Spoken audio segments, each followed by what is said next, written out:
بسم اللہ الرحمن الرحیم۔ ایک مجرم کو زندگی کا مالک بنانے کا تو سوال ہی پیدا نہیں ہوتا، اور آخر آج انہوں نے اپنی بات پوری کر کے دکھا دی۔ انہوں نے لاشاری سائیں کو اپنے ہاتھ سے ختم کر دیا۔ یہ بات سائیں بھی جانتے تھے کہ ان کا انجام ایک دن یہی ہوگا، اور وہ اس کے لیے پہلے ہی سے تیار بھی تھے۔ انہوں نے ہمیں ہدایت کی ہوئی تھی کہ اگر آسیہ ان کی زندگی کا چراغ بجھانے میں کبھی کامیاب ہو جائے تو ہم میں سے کوئی اس سے انتقام لینے کے بارے میں نہ سوچے، اسے کوئی نقصان نہ پہنچنے پائے، چاہے وہ ان کے جسم کے ٹکڑے ٹکڑے کر کے چیل کبوں کو کھلا دے۔ ہاں میں جانتا ہوں، مجھے یقین ہے اس نے ایسا ہی کہا ہوگا، مگر پھر بھی ممتاز اس سے انتقام لینے پر تل گیا تھا۔ کیوں؟ اس لیے کہ وہ لاشاری سائیں کی اس ہدایت کو کبھی ماننے کے لیے تیار نہیں ہوا۔ وہ انہیں سمجھاتا تھا کہ وہ ایک معمولی سے واقعے کو خواہ مخواہ دل پر لے کر بیٹھ گئے ہیں، وہ ایک عورت کی خاطر بہت زیادہ پستی میں چلے گئے ہیں۔ ان کے نزدیک یہ ایسا کوئی اہم واقعہ نہیں تھا جو اس سے پہلے کسی کے ساتھ پیش نہ آیا ہو۔ وہ کہتا تھا اس نے پہلے کبھی نہیں سنا کہ کوئی اتنی سی بات کے لیے کسی سے زندگی ہار گیا ہو۔ لاشاری سائیں تو خواہ مخواہ مجنوں کا جانشین بننے کی کوشش کر رہا ہے۔ اس نے لاشاری سائیں سے صاف صاف کہہ دیا تھا اگر کبھی آسیہ نے اسے کوئی نقصان پہنچایا تو وہ اسے زندہ نہیں چھوڑے گا، چاہے غلام جلانی اس کے عوض اس کے سارے خاندان کو برباد کیوں نہ کر دے۔ ہاں سائیں ایسا ہی کہا کرتا تھا وہ لاشاری سائیں سے۔ اچھا، اور لاشاری یہ سننے کے بعد اسے کچھ نہیں کہتا تھا؟ میں نے قدرے حیرت سے پوچھا۔ وہ اسے یہی کہتا تھا سائیں کہ تو اس کی گرد بھی نہیں پا سکے گا، کبھی وہ ایسی ہی شیرنی ہے، اگر تو نے میری بات نہیں مانی اور اس سے الجھنے کی کوشش کی تو وہ تیرے بھی ٹکڑے کر کے نکل جائے گی اور تیرے قابو میں نہیں آئے گی۔ وہ سیف علی نے جواب دیا۔ اب تیرا کیا خیال ہے سیف علی؟ لاکھو لاشاری کی موت کے بعد یہ جھگڑا ختم ہو گیا ہے، آسیہ اب تو ادھر نہیں آئے گی کبھی۔ اس سلسلے میں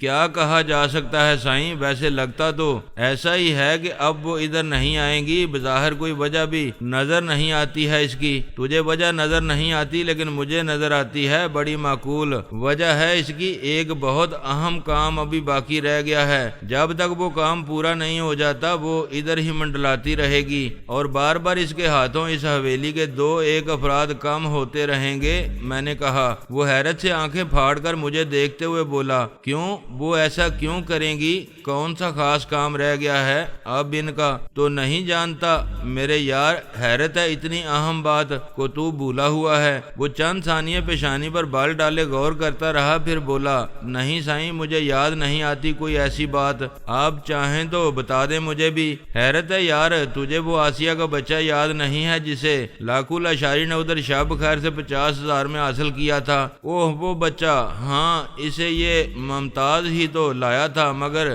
سائیں وہ تو لاشاری سائیں کا بیٹا ہے۔ سیف علی حیرانی سے بولا، ہاں اسی کا بچہ ہے وہ، مگر تم لوگ یہ کیوں بھول جاتے ہو کہ آسیہ بھی اس کی ماں ہے، وہ اس سے کیسے دستبردار ہو سکتی ہے؟ کیا کہہ رہے ہیں سائیں آپ؟ اس کا منہ حیرت کی زیادتی کے باعث کھلا کا کھلا رہ گیا۔ اسے لاشاری نے یہ بات نہیں بتائی تھی۔ ہاں ٹھیک کہہ رہا ہوں میں، تعجب ہے تمہیں لاکھو لاشاری نے یہ بات نہیں بتائی؟ میں نے اسے حیران دیکھ کر کہا۔ میں خود بھی حیران ہوں، لاشاری سائیں نے مجھ سے کبھی کوئی بات نہیں چھپائی، پھر اس معاملے میں ایسا کیوں کیا انہوں نے؟ ممکن ہے اس نے اس سلسلے میں آسیہ کا نام لینا مناسب سمجھا نہ ہو، یہ اس کے لیے کوئی قابل فخر بات تو نہیں تھی نا؟ اور لاکھو آنکھ میں بڑی شرم تھی، بے حد شریف النفس انسان تھا وہ، پھر پتہ نہیں کیوں ان غلط دندوں میں جا پڑا تھا۔ کوئی ایسی مجبوری ہوگی جو اسے کھینچ کر اس دلدل میں لے آئی ہوگی، ورنہ آدمی ایسا بالکل نہیں تھا۔ وہ بڑا درد مند دل رکھتا تھا سینے میں اپنے۔ ہاں سائیں یہ مجبوریاں ہی تو ہیں جو آدمی کو انسان نہیں رہنے دیتی ہیں، یہ نہ ہوں تو کوئی ان کانٹوں بھرے راستوں پر قدم ہی کیوں رکھے؟ کون اپنے پاؤں خوشی سے زخمی کرنا پسند کرتا ہے؟ جلانی سائیں آپ کو بھی کوئی مجبوری ہی گھیر کر لائی ہوگی ادھر۔ ہاں یار ٹھیک ہی کہتا ہے تو بھی، کوئی اپنے ہاتھوں سے اپنے گلے میں پھانسی کا پھندا ڈالنا پسند نہیں کرتا، مگر مجبوری سب کچھ کرا لیتی ہے۔ یہ آپ نے بالکل سچ کہا ہے۔ لاشاری سائیں بے حد شریف اور ہمدرد آدمی تھے۔ چند سال پہلے تک وہ ایک سیدھی سادی بھلے مانسوں جیسی زندگی گزار رہے تھے۔ کچھ زمینیں تھیں ان کے پاس اور کچھ مویشی پال رکھے تھے، انہوں نے اسی پر گزارا ہو رہا تھا۔ ان کا بہت چھوٹی عمر میں ماں باپ اللہ کو پیارے ہو گئے تھے۔ بس ایک بہن تھی جسے انہوں نے کبھی ماں باپ کی کمی محسوس نہیں ہونے دی۔ عزیزوں، رشتہ داروں نے ان کی مدد کرنا چاہی، مگر سائیں نے کبھی کسی کی مدد قبول نہیں کی۔ وہ کہتے تھے بس اللہ سائیں کے سوا کسی کی مدد کی ضرورت نہیں ہے مجھے۔ بڑے خوش اور مطمئن تھے وہ دونوں بہن بھائی۔ بستی کے لوگ ان کی بہت عزت کرتے تھے، مگر تقدیر کا لکھا کون مٹا سکتا ہے کبھی۔ ایک دن وڈیرا دھنی بخش نے ان کی ہنستی کھیلتی زندگی میں انگارے بھر دیے۔ اس ذلیل انسان نے ان کی غربت اور شرافت کی وجہ سے انہیں مجبور جان کر ان سے بہن کا مول چکانا چاہا۔ وہ اس سے شادی کرنا چاہتا تھا، مگر اس کا کہنا تھا شادی کے بعد لاشاری سائیں بہن سے کوئی تعلق نہیں رکھے گا، کبھی نہ اس سے ملے گا نہ اس کا نام لے گا۔ اس کے لیے وہ انہیں 30,000 روپے تک دینے کو تیار تھا، مگر لاشاری سائیں نے اس کو صاف جواب دے دیا کہ اس کی بہن کوئی بکاؤ مال نہیں ہے، ان کی شرائط پر انہیں یہ رشتہ کبھی منظور نہیں ہو سکتا۔ وڈیرا دھنی بخش بہت کمینہ آدمی تھا۔ جیلانی سائیں اس نے اسے اپنی آن کا مسئلہ بنا لیا۔ ایک رات جب زبردست بارش اور گن گرج میں کسی کو کسی کی خبر نہیں تھی، وڈیرے کے آدمیوں نے لاشاری سائیں کی جھگی میں گھس کر انہیں مار مار کے بے ہوش کر دیا اور ان کی بہن کو اٹھا کر لے گئے۔ غریب آدمی کے پاس عزت کے سوا ہوتا ہی کیا ہے؟ سائیں وہ کوئی وڈیرا لوٹ لے تو آدمی شریف بن کر کس طرح رہ سکتا ہے؟ لاشاری سائیں نے پہلی بار وڈیرا دھنی بخش کے خلاف اپنی بہن کی خاطر بندوق اٹھائی تھی، اس کے بعد پھر ان کے ہاتھ سے بندوق چھوٹ نہیں سکی۔ کبھی بہن کا انتقام لینے کے لیے بد کرداروں کے لیے عذاب ہی بن کر رہ گئے تھے۔ ہاں یار سیف علی، یہ بہن بھائی کا رشتہ ہی کچھ ایسا ہوتا ہے۔ بہن کے لیے آدمی جہنم میں چھلانگ لگا دیتا ہے، بغیر سوچے سمجھے طوفان سے ٹکرا جاتا ہے اور ایسی دلدل میں جا اترتا ہے جہاں سے باہر آنا اس کے لیے ممکن ہی نہیں رہتا۔ میں بھی ایک رات اپنی بہن آسیہ کے لیے زندگی لینے نکلا تھا گھر سے، پھر دوبارہ واپس جانا نصیب نہیں ہو سکا۔ آج تک اس راہ کو تلاش کر رہا ہوں میں جس سے گزر کر ادھر آیا تھا۔ وہ لاشاری کی بہن کہاں ہے؟ اب وہ تو کہیں سکون سے بیٹھی ہے نا؟ نہیں سائیں، اس شرما والی نے تو اسی رات کو کنویں میں کود کر جان دے دی تھی اپنی۔ سیف علی نے جواب دیا۔ میرے سارے بدن میں سنسنی سی دوڑ گئی، رواں رواں لرز اٹھا تھا میرا، چلتے چلتے قدم زمین سے چپک کر رہ گئے تھے، سینے میں عجیب سی گھٹن ہونے لگی تھی اور منہ سے آواز نکالنا مشکل ہو گیا تھا۔ تقریباً 1 منٹ تک میں یوں ہی گمسم کھڑا رہا تھا۔ پھر سیف علی نے ہی مجھے آواز دے کر میرا شانہ ہلاتے ہوئے کہا، کیا بات ہے جیلانی سائیں، یہ اچانک کیا ہوا ہے آپ کو؟ طبیعت تو ٹھیک ہے نا آپ کی؟ وہ میری کیفیت دیکھ کر گھبرا گیا تھا۔ میں نے بمشکل اپنی حالت پر قابو پاتے ہوئے کہا، کچھ نہیں، مجھے کچھ نہیں ہوا ہے، میں بالکل ٹھیک ہوں۔ سیف علی، چلو آگے چلو، تم رک کیوں گئے ہو؟ میں چل رہا تھا، رک تو آپ خود ہی گئے تھے۔ اس نے مجھے استجابیہ نگاہوں سے دیکھتے ہوئے کہا، ہاں وہ تو نے بات ہی ایسی کہہ دی تھی، کیا گزری ہوگی اس غریب لاکھو پر، کیسے زخم دل پر لیے پھرتا تھا وہ، اس کی اور میری زندگی میں کتنی یکسانیت موافقت ہے۔ وہ بھی اپنی بہن کی خاطر جرائم کی راہ پر آ پڑا تھا اور میں بھی اپنی آسیہ کی خاطر بھٹکتا پھر رہا ہوں۔ یار سیف علی، کچھ بتا سکتا ہے تو یہ غریب کی بہن اور بیٹی کب تک ذلیل کی جاتی رہے گی؟ کبھی آسمان ان پر بھی مہربان ہوگا یا نہیں؟ میں کیا کہہ سکتا ہوں سائیں اس سلسلے میں، یہ تو اللہ سائیں کے بید ہیں، وہی جانتا ہے اس کے بارے میں۔ ہاں میرے بھائی، یہ ٹھیک کہہ رہا ہے تو اصل مالک تو وہی ہے اس پوری کائنات کا، عزت اور ذلت سب اسی کے اختیار میں ہے، وہ جسے جو چاہتا ہے دے دیتا ہے۔ ہم اس کی مرضی میں دخل دینے والے کون ہیں؟ ہم تو صرف اطاعت کے لیے ہیں اس کی۔ ہم باتیں کرتے ہوئے اس کمرے کے دروازے تک جا پہنچے جہاں لاکھو لاشاری کی لاش پڑی تھی۔ پولیس کے وہ سپاہی جنہیں ہم نے باندھ کر مہمان خانے میں ڈال دیا تھا، بندوقیں اٹھائے دروازے کے باہر ہی کھڑے ہوئے تھے۔ انہوں نے مجھے دیکھتے ہی اپنی اپنی بندوقیں مجھ پر تان دیں اور ان میں سے ایک نے کڑک دار آواز میں کہا، خبردار، ایک قدم آگے نہ بڑھانا، اپنے ہاتھ اوپر اٹھا لو اور جہاں ہو وہیں کھڑے ہو جاؤ۔ میں نے چونک کر اسے دیکھا، پھر سیف علی کو دیکھ کر پوچھا، یہ کیا ہے سیف علی؟ یہ تھانے دار افضل بیگ نے دھوکہ کیا ہے ہمارے ساتھ، میں اسے زندہ نہیں چھوڑوں گا اب۔ نہیں سائیں، نہیں، ایسا کیسے ہو سکتا ہے؟ ان لوگوں کو ضرور کوئی غلط فہمی ہو گئی ہے یا شاید تھانے دار انہیں ہدایت کرنا بھول گیا ہوگا۔ ٹھہریں آپ، میں دیکھتا ہوں یہ معاملہ کیا ہے۔ سیف نے مجھے اطمینان دلاتے ہوئے آگے بڑھ کر اس کانسٹیبل سے جس نے ہمیں للکارا تھا پوچھا، تھانے دار صاحب کہاں ہیں؟ انہوں نے تمہیں بتایا نہیں کہ ان سے بات ہو چکی ہے؟ وہ اس کے دوسرے ساتھی کو لے کر اندر گئے ہیں، انہوں نے ہمیں کسی بات کے بارے میں نہیں بتایا، کانسٹیبل نے جواب دیا۔ اچھا ٹھہرو میں پوچھتا ہوں اس سے، اس نے کہا اور آگے بڑھ کر کمرے کے دروازے سے اندر چلا گیا۔ اس کے جانے کے بعد اچانک مجھے احساس ہوا کہ میں نے سیف علی کو تنہا اندر جانے کی اجازت دے کر اچھا نہیں کیا۔ اگر ان دونوں نے واقعی مجھے فریب دینے کی کوشش کی تھی تو اب وہ اپنے مقصد میں کامیاب ہو چکے تھے۔ شرافت علی تھانے دار افضل بیگ کے ہمراہ تھا، اسے بے بس کر کے باندھ لینا ان کے لیے مشکل نہیں ہوگا۔ آبی کو وہ شاید پہلے ہی قابو کر چکے تھے اور اب مجھے بھی گھیرنے میں کامیاب ہو گئے ہیں۔ وہ یہ ٹھیک ہے کہ ان کی بندوقیں میرا کچھ نہیں بگاڑ سکتی ہیں، مگر اتنے سارے لوگ اگر ان بندوقوں کو لاٹھیوں کی طرح استعمال کرنے لگیں یا ان سے مجھے دست بدست جنگ کرنا پڑے تو میرے لیے ان سب سے بیک وقت مقابلہ کرنا کسی بھی طرح ممکن نہیں تھا۔ اسی لمحے میں نے شرافت علی کو دیکھا، وہ آہستہ آہستہ منہ لٹکائے کمرے سے باہر نکل رہا تھا۔ اس کے پیچھے ہی پیچھے آبی بھی باہر آ گیا۔ ان دونوں کے ہاتھ پشت پر بندھے ہوئے تھے، ان کے پیچھے تھانے دار افضل بیگ اور سیف علی تھے۔ ان دونوں کے چہروں پر فاتحانہ مسکراہٹ تھی۔ تھانے دار افضل بیگ نے مجھے دیکھ کر کہا لگایا اور بولا،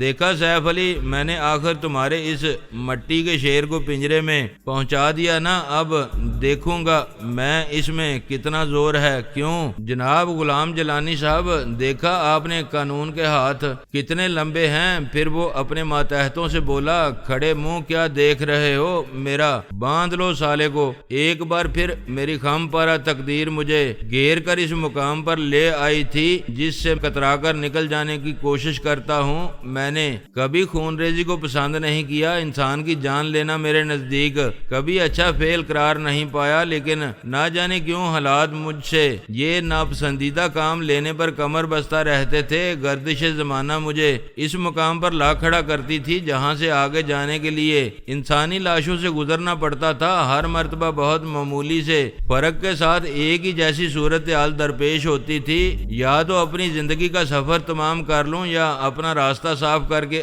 آگے چلا جاؤں، اور اپنی جان کسے باری ہوتی ہے، کون نا تمام حسرتوں کو سینے سے لگائے پیوندے زمین ہو جائے۔ اس حقیقت کو کون تسلیم نہیں کرتا کہ زندگی ایک ایسی انمول اور کامیاب شے ہے کہ ایک بار مٹی میں رول جانے کے بعد دوبارہ کبھی کسی قیمت پر بھی دستیاب نہیں ہوتی۔ چنانچہ اس کی حفاظت سب پر مقدم ہے۔ اخلاقیات کا سارا اظہار انسانیت کا تمام درس اس وقت تک یاد رہتا ہے جب تک آدمی کی جان پر نہ بن آئے۔ بات اپنی بقا کی ہو تو پھر کچھ یاد نہیں رہتا، اپنی جان بچانے کے سوا کسی کی پرواہ نہیں رہتی، اور ساری جدوجہد تمام تر ترقی کا منبع اس کا احساس ہی تو ہے۔ یہ ٹینک، طیارے، راکٹ، میزائل اور ایٹم بم اسی لیے بنائے گئے ہیں کہ ضرورت پڑنے پر انسان اپنی زندگی کی حفاظت کی خاطر سب کو نیست و نابود کر سکے جو اس کی جان کے دشمن ہیں۔ سلامتی سب کو عزیز ہوتی ہے، چاہے فرد ہو یا قوم، سب زندہ رہنا چاہتے ہیں۔ میں ایسا چاہتا تھا تو اس میں غلط کیا تھا؟ اس تھاندر افضل سے میں نے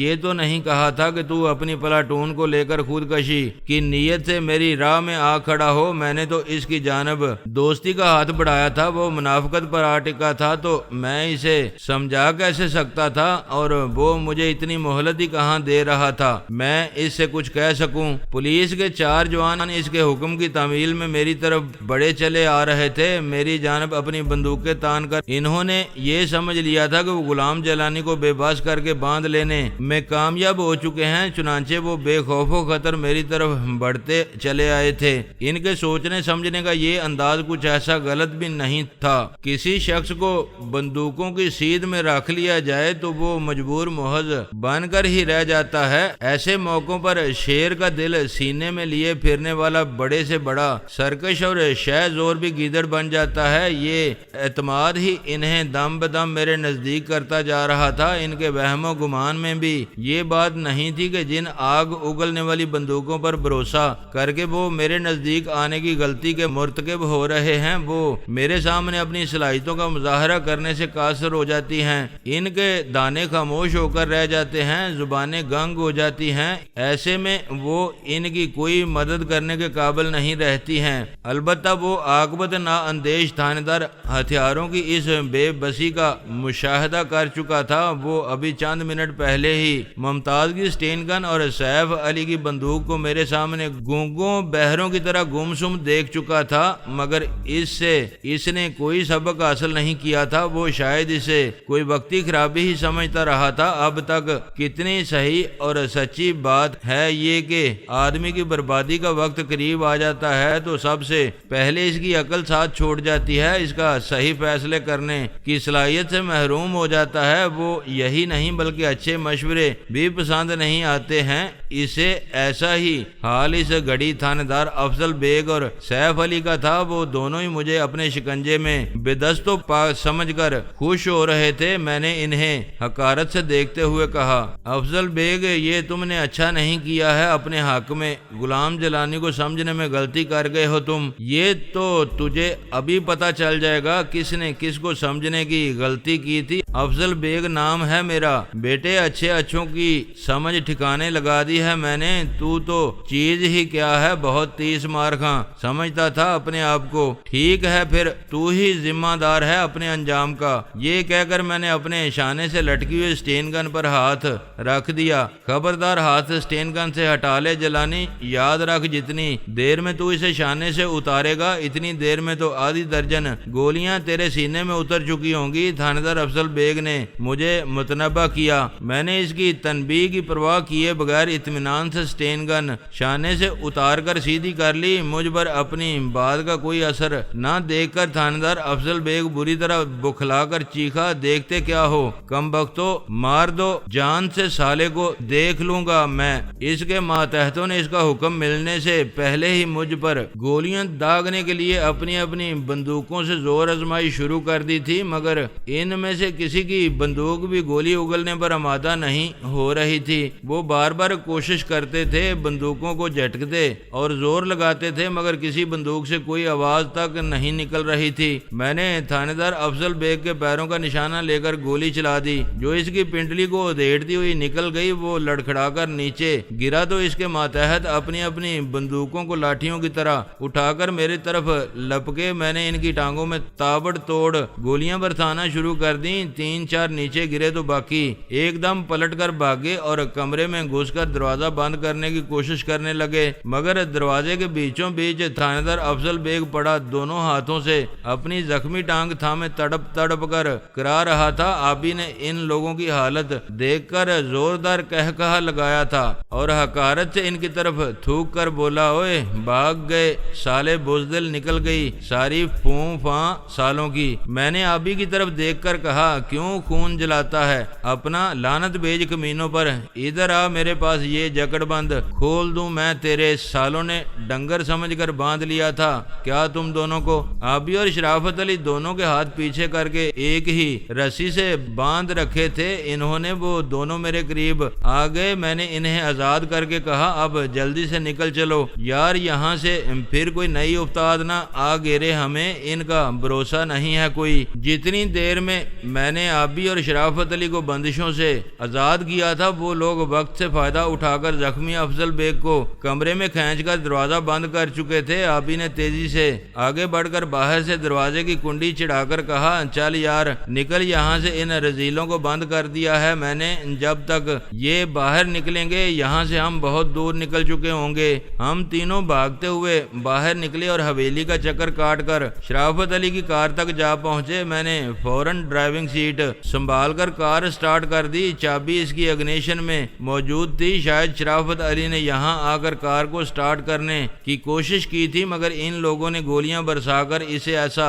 کرنے سے روک دیا تھا، جس کی وجہ سے وہ کار سے نکل کر اس کی آڑ میں مورچہ بند ہو گیا تھا۔ آبی اور شرافت علی کے عقبی نشست پر پہنچتے ہی میں نے کار ریورس میں باہر کی طرف دوڑا دی۔ گرے ہوئے دروازے کے اوپر سے گزر کر باہر نکلنے کے بعد میں نے کار کو اسی طرف موڑ دیا جدھر آسیہ گئی تھی، کچی سڑک پر کار کو دوڑاتے ہوئے میں نے شرافت علی سے پوچھا تم ہمیں لاکھو لاشاری کے کمرے میں چھوڑ کر کہاں غائب ہو گئے تھے؟ شرافت علی یہ سوال میں نے اس لیے کیا تھا کہ میرا خیال تھا وہ اس خطرناک صورتحال میں ہمیں چھوڑ کر فرار ہونا چاہتا تھا۔ وہ میرے اس سوال کا مطلب سمجھ گیا تھا۔ بولا تم غلط سمجھ رہے ہو جیلانی، میرا تمہیں چھوڑ کے بھاگنے کا کوئی ارادہ نہیں تھا۔ آسیہ کے لاکھو لاشاری کو ہلاک کر دینے کے بعد میں باہر اس لیے نکل گیا تھا کہ اب ہمیں فوری طور پر حویلی سے نکلنا ہوگا۔ یہ تو مجھے امید تھی کہ اندر جو حالات بھی پیش آئیں گے تم لوگ ان سے بخوبی نمٹ لوگے،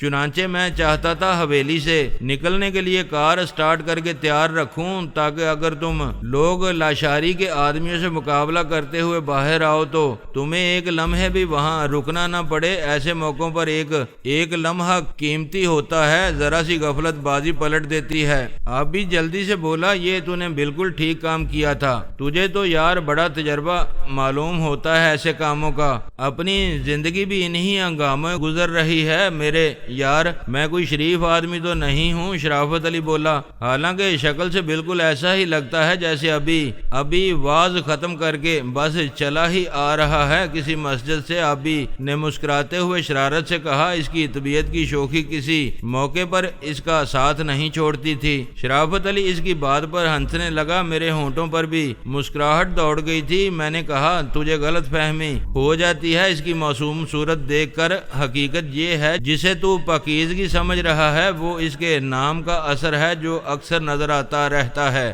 اس کے چہرے پر کوئی یوں ہی تو شرافت علی نام نہیں رکھ دیا ہے اس کا؟ ہاں یار اس کا تو نام بھی ایسا ہے کہ آدمی بھٹک جاتا ہے، سنتے ہی سوچ ہی نہیں سکتا کہ کوئی ایسے صاف ستھرے نام کے پیچھے میونسپلٹی کا کوڑا اٹھانے والا ٹرک کھڑا نظر آئے گا۔ اوے چپ کر سالے دریائی گھوڑے، رکے بغیر بکتا ہی چلا جاتا ہے جو منہ میں آتا ہے، میں نے آبی کو ڈانٹا۔ شاید اسے بھی اپنے بےہودہ گوئی کا احساس ہو چلا تھا، اس نے فوراً شرافت علی سے کہا یار معاف کر دو میرے بھائی، ایسی بکواس نہیں کرنا چاہیے تھی مجھے تم سے، مگر کیا کروں یار، میری زبان کا ٹانکا اس سالے زیلانی نے توڑ دیا ہے۔ شرافت علی خاصا کشادہ دل آدمی تھا اور اس نے کچھ دیر ہمارے ساتھ رہ کر آبی کے مزاج کو بھی سمجھ لیا تھا، لہذا اس نے اس کی بات کا برا منانے کے بجائے مسکراتے ہوئے کہا کوئی بات نہیں یار جی، یاروں کے درمیان ایسی ہی بے تکلفی ہونی چاہیے، مجھے تمہارا یہ انداز پسند آیا ہے۔